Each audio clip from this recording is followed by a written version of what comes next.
It started with a problem that had been around for decades, something many believed was just too tricky to ever solve. Scientists, mathematicians, even some of the smartest thinkers in the world had tried their hands at it. But no matter how hard they worked or how long they stared at the numbers, nothing made sense. The equation didn't behave like normal math problems. It twisted and turned in ways that seemed random, but deep down, people thought there had to be some kind of pattern, some hidden logic that nobody had managed to uncover yet. Then came a man who had spent most of his life in classrooms filled not with lab equipment or chalkboards, but pepperoni and mozzarella. He wasn't some suit-wearing academic walking through the halls of an Ivy League university. No, he was a young delivery driver who spent his days zipping through city streets on a beat-up scooter, handing out boxes of fresh pizza to hungry customers. He wore a company jacket, carried a thermally insulated bag, and had grease stains on his shoes from rushing through crowded sidewalks. His job wasn't glamorous. Pay wasn't great. Some nights were slow, others were non-stop chaos. But between deliveries, during those quiet moments when he sat waiting in front of a blinking traffic light or leaned against a lamppost outside a dorm building, he pulled out his phone and watched videos. Not cat clips or funny reels, but college lectures, physics lectures, math theories. Talks from people who had spent entire lives trying to understand how the universe really worked. He didn't have a degree, didn't go to a famous school. In fact, he hadn't done well back in college. Too many distractions, too little time, and no one really guiding him along the way. But something about numbers and patterns fascinated him. He liked how everything in nature followed rules, even if those rules weren't always obvious. He liked seeing order in what looked like chaos. One night, after finishing a late shift, he stopped by a customer's apartment. The person who answered, the door barely said a word, just handed him cash, took the pizza, and shut the door. On the floor near the entrance, lying next to a pile of crumpled receipts, was a discarded university research magazine. The cover had a bold headline, "Top Physicist Declares Equation Unsolvable." Curious, he picked it up. Flipped through a few pages. There, printed in small font under a dense paragraph, was a name. A Harvard professor known for work in quantum theory. This professor had officially declared the equation unsolvable. Not just difficult, not just tricky. Impossible. That fired something up inside him. Most people would have shrugged and tossed the magazine away. But not him. He read every line, took mental notes, and as he rode home, the wind hitting his face, he found himself thinking about that equation more than he expected. By the time he got home, he grabbed a notebook and started sketching things out. He didn't have access to fancy software or high-end calculators, just pencil, paper, and an old laptop that sometimes took forever to load a web page. But he didn't care. Something about the problem felt familiar, like an old puzzle he hadn't seen in years but somehow remembered solving in a dream. He stayed up that night drawing connections, making notes, writing down ideas that came to him in bits and pieces. He compared equations, tried different angles, changed variables just to see what would happen. He treated it like a game, a challenge, a mystery waiting to be cracked open. He didn't know it yet, but this wasn't just going to be another intellectual exercise he did for fun. This was the start of something bigger. The next day, while delivering pizzas again, his mind kept circling back to that same set of numbers. He imagined them moving, shifting, adjusting. He saw patterns where others saw noise. He saw balance where everyone else saw breakdown. And then something clicked. One moment, the equation looked like a wall he'd never climb. The next, like a door that had finally opened. He rushed home, excited beyond belief. He wrote faster now, filling pages with formulas and thoughts. He cross-checked his own steps, testing each piece of logic like a detective confirming every detail of a case. If he was right, if he really had found a way to approach something elite minds had given up on, then this was big. Real big. But being a pizza boy meant nobody was going to take him seriously. Sending an email to a university wouldn't exactly land in the inbox of someone ready to listen. People needed credentials, degrees, proof of expertise. He had none of that, just his brain, his curiosity, and a burning need to know if he was right. Still, he decided to try. He typed up a short summary of what he'd discovered, messy handwriting and all, and sent it to an online journal that accepted submissions from anyone. He didn't expect a reply. Maybe in a few weeks. Maybe never. What he didn't expect was that within hours someone read it and immediately knew something strange was happening. Because what he had suggested wasn't just clever. It was new. And soon, the world was about to find out. The delivery driver didn't think much after hitting send on that email. He figured it would disappear into the void of the internet, just another forgotten submission among thousands. Nobody ever replied to those kinds of things, right? Especially, not when they came from someone who wasn't part of the academic world. But life has a funny way of surprising you. A few hours later, his phone buzzed. At first, he thought it was just another notification, a spam message or maybe an update from the pizza app. But when he glanced at the screen, he froze. It was an email from someone with a title next to their name. Dr. Mira Chen, postdoctoral researcher? He stared at the words for a full minute before working up the courage to open it. The subject line read, "Urgent, regarding your submission." His heart raced as he scrolled through the message. She started by saying she'd reviewed his work carefully. Then came the sentence that made his knees weak. "Your approach is highly unconventional, but I believe it may have merit." Merit? That word felt foreign coming from someone like her. People like him didn't get emails like this. He pinched himself to make sure he wasn't dreaming. Dr. Chen explained that she worked closely with one of the top physicists in the field, the same professor who had declared the equation unsolvable. She admitted she almost dismissed the submission, outright because it seemed so out of left field. After all, it wasn't formatted properly, didn't follow standard academic conventions, and came from someone without credentials. But something about it caught her attention. She asked for clarification on a few points and attached a list of questions. Could he explain why he chose this particular method? Had he tested it against other scenarios? Did he realize how groundbreaking this could be if proven correct? He read the email 3 times before responding. Each time his hands shook a little less. By the end of the night, he sent back answers. Long, detailed explanations filled with diagrams and examples. He poured everything he had into that reply, determined to show her he wasn't making wild guesses. This wasn't luck. It was logic. Patterns. A way of thinking he'd developed over years of teaching himself. Days passed and silence followed. He went back to delivering pizzas, trying not to let himself hope too much. Maybe she'd decided he was wrong after all. Maybe it was all just a fluke. Then another email arrived. This time it wasn't just from Dr. Chen.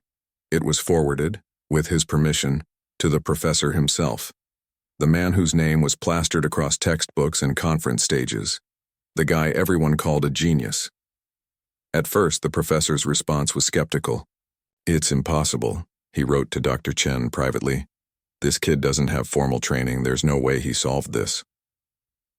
But skepticism turned into curiosity, and curiosity turned into obsession. Late one evening, after sending away his graduate students, the professor sat alone in his office, staring at the equations scribbled on napkins and typed awkwardly into a Word document.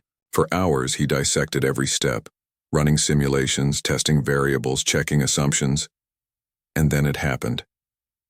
Slowly, piece by piece, the puzzle fell into place. What this unknown delivery driver had done wasn't perfect. It wasn't polished or wrapped up neatly like a textbook solution. But it worked. Against all odds, it worked. The professor couldn't sleep that night. His mind buzzed with questions. How had someone outside the system seen what everyone inside missed? Why did this young man's perspective cut through decades of dead ends? Most importantly, what did this mean for the future of the field? By morning, he knew 2 things for certain. First, the delivery driver's solution was real. Second, acknowledging it publicly would change everything, including his own legacy. News traveled fast in academic circles. Within days, whispers spread. about a mysterious outsider who might have cracked one of the toughest problems in modern science. People debated whether it was legitimate or just another false alarm. Some laughed it off. Others demanded proof. Meanwhile, Dr. Chen reached out again, asking permission to share the findings with a wider audience. The delivery driver hesitated. Sharing meant exposing himself to scrutiny from experts, critics, skeptics. Would they listen? Or would they tear him apart for being unqualified? Still, he agreed. If his work could help push knowledge forward, he owed it to himself and to everyone else to try. That decision set off a chain reaction. Dr. Chen presented the findings at a small research symposium. Attendees were stunned. They peppered her with questions, challenged every assumption, poked holes wherever they could. But no matter how hard they tried, they couldn't disprove it. The solution held firm. Word leaked online almost instantly. Blogs picked it up. News outlets ran stories. Social media exploded with theories and opinions. Overnight, the delivery driver became a household name, not just locally, but globally. People marveled at the idea that someone so ordinary could achieve something so extraordinary. Of course, fame brought challenges. Reporters camped outside his apartment. Strangers stopped him on the street, asking for autographs or selfies. Universities flooded his inbox with offers, scholarships, grants, teaching positions. Companies promised six-figure salaries if he joined their teams. It was overwhelming. Through it all, he stayed grounded. He remembered where he came from, remembered the nights spent scribbling on scraps of paper while waiting for orders to come in, remembered the rejections he faced when applying to schools. The doors slammed shut because he didn't fit the mold. But now, those same doors were opening wide, for him. And he realized something important. It wasn't about proving himself to anyone. It was about showing that brilliance isn't confined to labs or lecture halls. Sometimes it hides in plain sight, waiting for the right moment to shine. As the weeks went on, the story grew bigger. Debates raged about whether traditional systems stifled innovation by ignoring voices like his. Others argued that his success proved anyone could contribute, regardless of background. Teachers started using his story in classrooms to inspire students. Parents shared it with kids who struggled in school, reminding them that potential can't be measured by grades or titles. But amidst the chaos, one question lingered. What would happen next? Would the delivery driver fade into obscurity once the hype died down? Or would he seize the opportunity to leave a lasting mark on the world? Only time would tell. The spotlight wasn't easy to handle. For someone who had spent most of his life blending into the background, driving around town, delivering pizzas, keeping to himself, the sudden attention felt suffocating. Cameras flashed wherever he went. Strangers recognized him on the street. Social media buzzed with debates about whether he was a genius or just lucky. Every comment, every headline, every interview request weighed heavily on him. He tried to stay focused. After all, this wasn't about fame. It was about the work, the equation that had captivated his mind for weeks. But the pressure mounted quickly. People wanted answers. They wanted explanations. They wanted proof that he wasn't some fluke, some random guy who stumbled onto something by accident. And then there were the skeptics. Oh, the skeptics came out in droves. Academics who hadn't even looked at his solution dismissed it outright. It's not rigorous, one said. This isn't how real science works, another chimed in. Some accused him of plagiarism, suggesting he must have stolen the idea from someone else. Others claimed he'd misunderstood the problem entirely and gotten lucky with an approximation that only seemed to work. At first, he tried to ignore them. He reminded himself why he started tinkering with the equation in the first place, not for validation, but because it fascinated him. But the criticism gnawed at him. Was he really qualified to take on something so complex? Could he defend his methods against people who had spent decades studying these topics? Dr. Chen noticed the toll it was taking. She sent him a message one evening, urging him to stay strong. "You're not alone in this," she wrote. There are people who believe in what you've done, and more importantly, there are people willing to stand by you. Her words helped, but they didn't erase the doubts creeping into his mind. He began second-guessing everything. Had he made a mistake somewhere? Missed a crucial detail? Overlooked something obvious that experts would catch instantly? Then came the email that changed everything. It was from MIT, one of the most prestigious universities in the world. They wanted to host a public symposium to evaluate his solution. Experts from different fields would gather to discuss its validity, test its limits, and decide whether it held up under scrutiny. The invitation was both thrilling and terrifying. On one hand, it was a chance to prove himself, to show the world that his approach wasn't just valid but groundbreaking. On the other hand, it meant stepping into the lion's den. If he failed, the embarrassment would follow him forever. For days, he wrestled with the decision. Should he accept? Decline? Keep a low profile and let others fight the battle for him? In the end, he realized there was no choice. Running away wouldn't solve anything. Hiding wouldn't make the doubts disappear. If he truly believed in his work, he had to face the critics head-on. Preparation became his lifeline. He spent hours refining his notes, organizing his thoughts, practicing how to explain his methods clearly. He knew he couldn't rely on fancy jargon or technical terms. He wasn't trained that way. Instead, he focused on simplicity, clarity, making sure anyone could understand the logic behind his approach, even if they weren't physicists. Friends and mentors rallied around him. Dr. Chen reviewed his presentation slides, offering feedback and encouragement. A retired math teacher from his hometown reached out, volunteering to help him practice answering tough questions. Even his old boss at the pizza shop stopped by, bringing a box of garlic knots and reminding him, "You've got this." Still, the night before the symposium, sleep eluded him. He lay awake, staring at the ceiling, replaying every possible scenario in his head. What if they laughed at him? What if they tore his work apart? What if he froze on stage, unable to defend himself?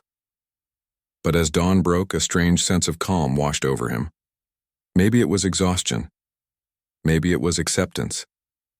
Whatever it was, he felt ready, or as ready as he'd ever be. The day of the symposium arrived. The auditorium was packed. Professors, researchers, students, journalists, all eyes turned toward the stage as he walked up, clutching a folder of notes. He wasn't wearing a suit, just a clean button-down shirt borrowed from a friend. His hands trembled slightly as he adjusted the microphone. "Thank you for having me," he began, his voice steady despite the nerves bubbling beneath the surface. "I know I'm not the person you'd expect to see here today. I don't have a PhD. I haven't published papers or led research teams. But I do have a passion for solving problems, and that's exactly what I tried to do with this equation." He launched into his explanation, step by step. He talked about the patterns he'd noticed, the unconventional methods he'd used, the late nights spent testing variables and running simulations. He avoided complicated language, breaking things down into concepts anyone could grasp. When he reached the part where the pieces finally clicked together, a murmur rippled through the crowd. Questions followed, lots of them. Some were polite, genuine attempts to understand his reasoning. Others were sharp, pointed, designed to trip him up. He answered each one carefully, staying calm even when the pressure mounted. Whenever he stumbled, he paused, took a deep breath, and tried again. One particularly tough question came from a well-known physicist in the front row. "How can we trust your results," the man asked, "when your methodology doesn't align with established frameworks?" It was a fair point, one he'd anticipated. "Because sometimes," he replied, "the frameworks themselves need to evolve. This equation resisted traditional approaches for decades.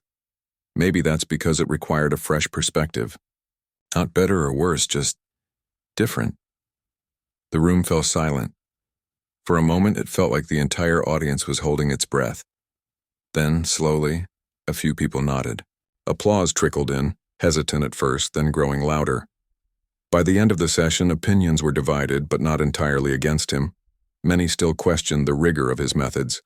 Others admitted they couldn't find fault with his logic. And a small group, including Dr. Chen, openly praised his creativity and determination. As he stepped off the stage, drained but relieved, he realized something important.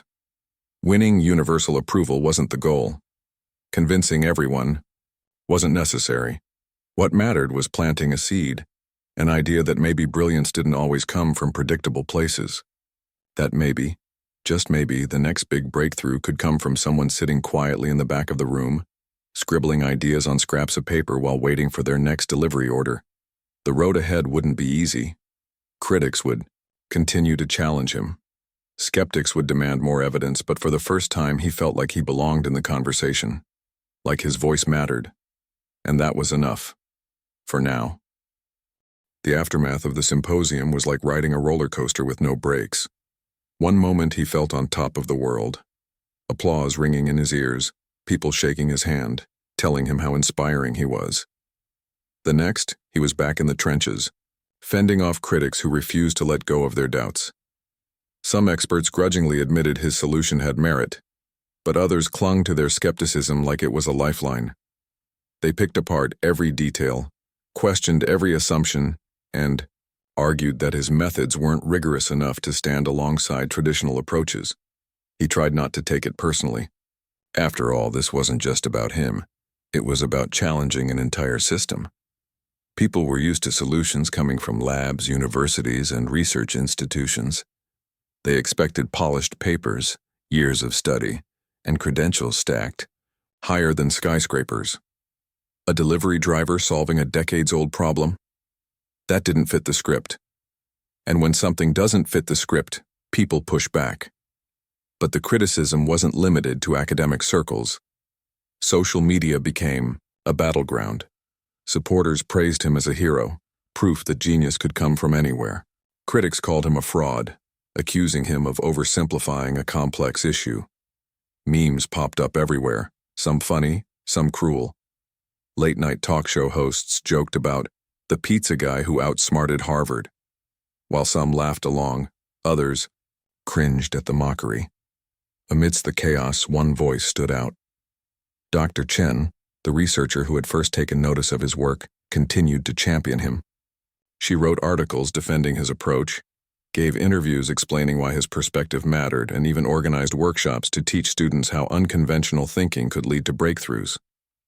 Her support meant the world to him, not just because she believed in his work, but because she reminded him he wasn't alone. Still, the pressure mounted. Universities bombarded him with offers, scholarships, teaching positions, research grants. Tech companies promised six-figure salaries if he joined their teams.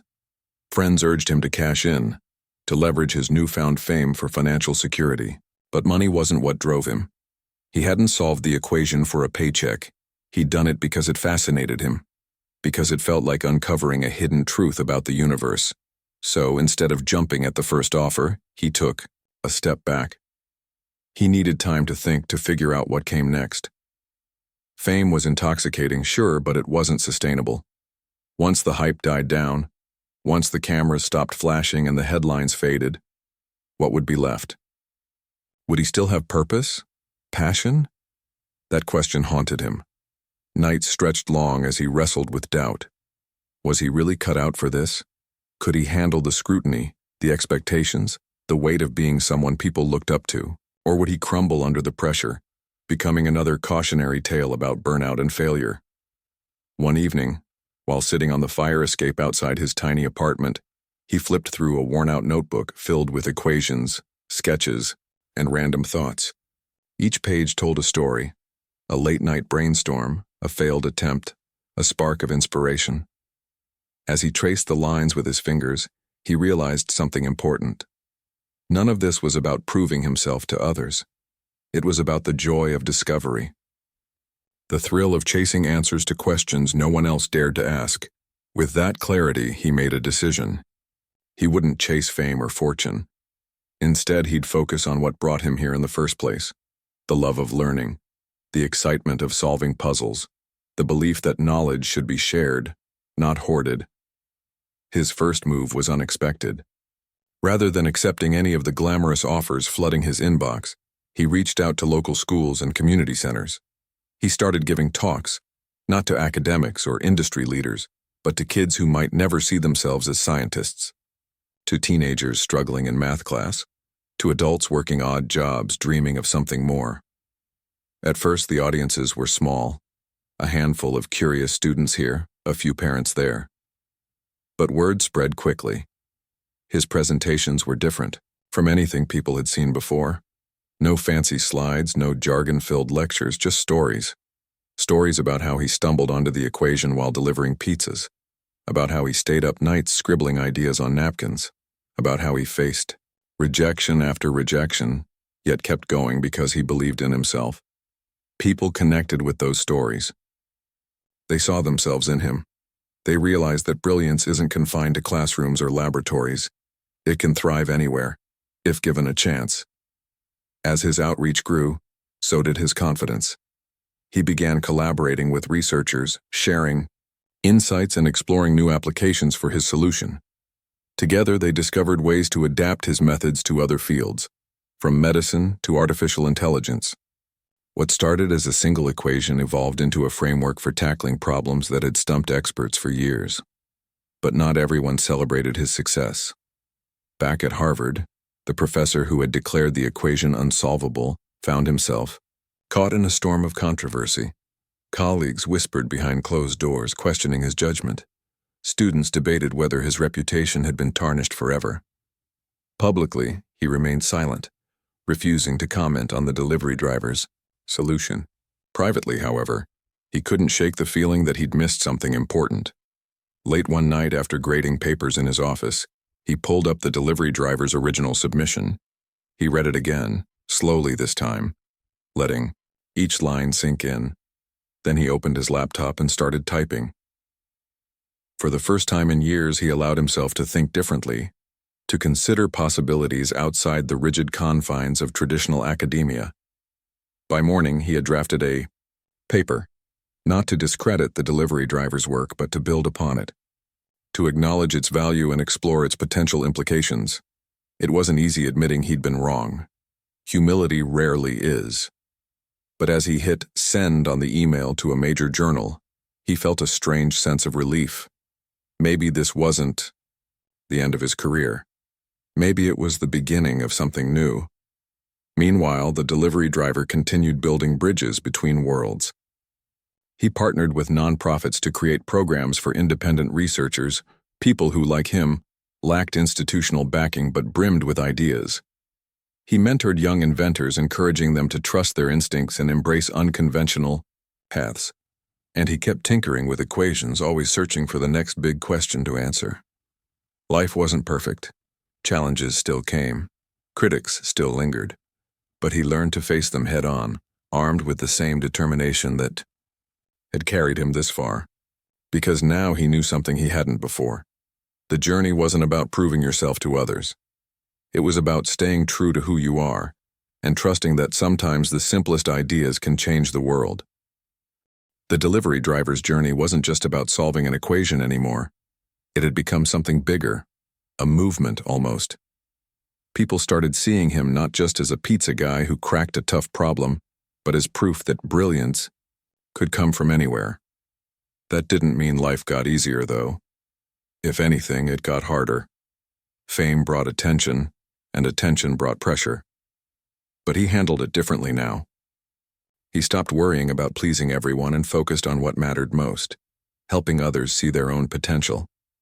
One of the biggest moments came when a major university invited him to give a keynote speech at their annual science conference. At first he hesitated. Public speaking still made his palms sweat. The thought of standing in front of hundreds of professors, researchers, and students, people who had spent years studying things he barely understood, felt overwhelming. But then he remembered why he was doing this. Not for himself, but for the people who needed to hear his story. The day of the conference arrived and the auditorium buzzed with anticipation. He walked onto the stage, clutching a stack of index cards scribbled with notes. His heart pounded so hard he could feel it in his throat. For a moment he froze, staring out at the sea of faces. Then he took a deep breath and began. "I'm not here to tell you I'm smarter than anyone else," he said, his voice steady despite the nerves. "I'm here because I want to remind you that intelligence isn't something you're born with. It's something you nurture. Curiosity is the real key. Asking questions, chasing answers, even if those answers don't look like what everyone expects." He went on to share his story. The late nights hunched over a whiteboard, the rejections from schools, the skepticism he faced every step of the way. He talked about how he'd treated the equation like a puzzle, breaking it down piece by piece, until it made sense. And he emphasized that none of it would have been possible without one thing: persistence. By the time he finished, the room erupted in applause. People lined up afterward to shake his hand, ask questions, and thank him for inspiring them. Some were young students, wide-eyed and eager to learn. Others were seasoned academics, humbled by his honesty. One elderly professor even pulled him aside and whispered, "You've reminded me why I fell in love with science in the first place." That speech marked a turning point. From then on, invitations poured in from all over the world. Conferences wanted him to speak. Schools asked him to mentor students. Nonprofits begged him to help design programs for underrepresented communities. Each opportunity felt like a chance to pay forward the support he'd received along the way. But not everything was smooth sailing. Critics still lingered, waiting for him to slip up. They scrutinized every word he said, every decision he made. Some accused him of oversimplifying complex issues. Others dismissed his outreach efforts as shallow, claiming he was more interested in fame than actual progress. The negativity weighed on him, but he refused to let it derail him. Instead, he leaned on the people who believed in him: Dr. Chen, his old math teacher, even the friends who'd cheered him on since the beginning. One particularly tough moment came during a live TV interview. The host, known for grilling guests, grilled him relentlessly. "Do you really think someone without formal training can contribute meaningfully to advanced fields?" she asked, her tone dripping with skepticism. He paused, gathering his thoughts. "I think anyone can contribute," he replied. "It's not about where you come from or what degrees you have. It's about how you think, how you approach problems. Sometimes fresh eyes see things differently, and that difference matters." The audience clapped, but the host pressed on. "What happens when the spotlight fades? When the hype dies down? Will you still be around?" He smiled. "I'll still be here, solving problems, helping others, because that's what I love doing." Her expression softened, and for the first time that day she seemed genuinely curious. "And what advice would you give to someone who feels stuck? Who thinks they're not smart enough or qualified enough to chase their dreams?" "Start small," he said. "Ask questions. Keep learning. Surround yourself with people who believe in you. And remember this: every expert was once a beginner. Every genius started somewhere." The segment ended with another round of applause, but the real impact came later. Hundreds of messages flooded his inbox from people saying they'd been inspired to try again, to pursue passions they'd given up on, to believe in themselves despite the odds. As his influence grew, so did the scope of his work. He partnered with organizations to create scholarships for students from low-income backgrounds.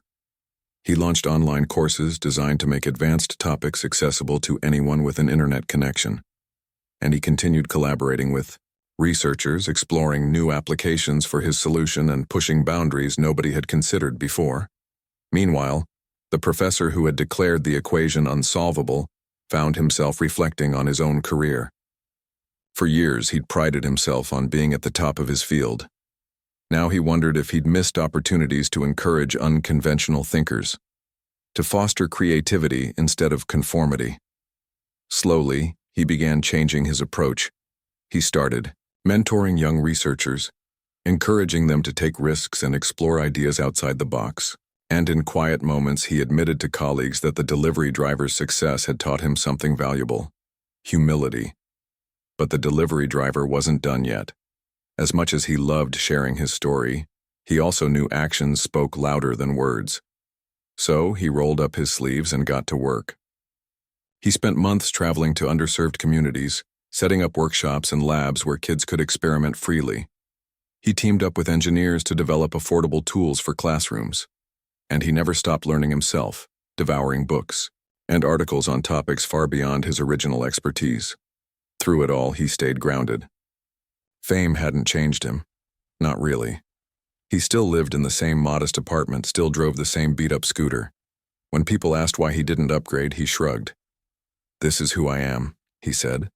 "I don't need fancy cars or big houses to feel successful. What matters is making a difference." And he was making a difference. Teachers reported higher engagement in their classes after using his methods. Students who had struggled with math suddenly excelled.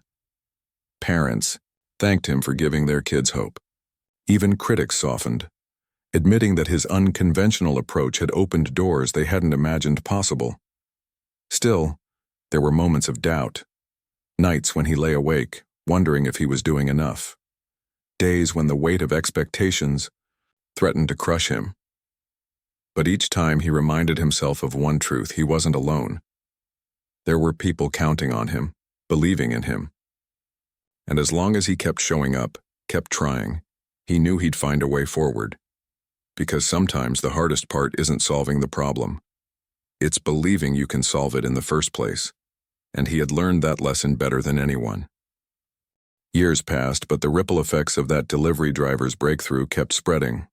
What started as a quiet moment of curiosity, scribbling equations on napkins while waiting for pizza orders, had grown into something far bigger than anyone could have imagined. It wasn't just about solving an equation anymore. It was about proving that brilliance doesn't have to come wrapped in fancy degrees or prestigious titles. Sometimes it comes from unexpected places, hidden in plain sight. The delivery driver himself stayed humble despite the accolades. He didn't move to a mansion or trade his scooter for a luxury car.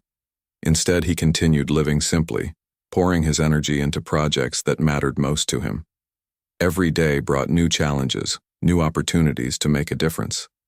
And through it all, he remained grounded, remembering where he came from and how close he'd been to giving up. One of the proudest moments of his life came when a young girl walked up to him after one of his workshops. She couldn't have been older than 10, clutching a notebook filled with sketches and calculations. "I want to be like you," she said shyly. "Do you think I can?" He knelt down so they were eye to eye. "Of course you can," he replied. "You already are. Just keep asking questions, keep exploring, and never stop believing in yourself." That conversation stayed with him long after the workshop ended. It reminded him why he did what he did, not for fame or recognition, but to inspire others to dream bigger, aim higher, and trust their instincts. Over time, stories like hers became common. Teachers wrote to him about students who had transformed overnight, suddenly excited about math and science. Parents shared videos of their kids explaining complex concepts with confidence. Each story fueled his determination to keep going, even when the road felt tough. But it wasn't always smooth sailing. Critics still lingered, though their voices grew quieter over time. Some accused him of oversimplifying complicated topics. Others dismissed his outreach efforts as gimmicks, claiming he cared more about popularity than progress. The negativity stung, but he refused to let it define him. Instead, he leaned on the people who believed in him, the mentors, friends, and strangers who cheered him on every step of the way. One particularly memorable moment came during a debate at a major conference. A well-known physicist stood up and challenged him, arguing that his methods weren't rigorous enough to stand alongside traditional approaches. The room tensed, waiting for his response. But instead of getting defensive, he smiled. "Science isn't about sticking to old rules," he said calmly. "It's about breaking them when they don't work anymore. My solution might not fit the mold, but it opened doors nobody thought possible. Isn't that worth celebrating?" The audience erupted in applause, and even the critic nodded grudgingly. From then on, the tone shifted. People began embracing his perspective, not because it was perfect, but because it offered something new, something hopeful. As his influence grew, so did his impact. Schools around the world adopted his teaching methods, encouraging students to think creatively and tackle problems from different angles. Universities created programs specifically for independent researchers, inspired by his journey. Even industries outside academia started applying his framework to solve real-world challenges, from healthcare to climate change. Meanwhile, the professor who had once declared the equation unsolvable found himself reflecting on his legacy. For years, he'd prided himself on being at the top of his field.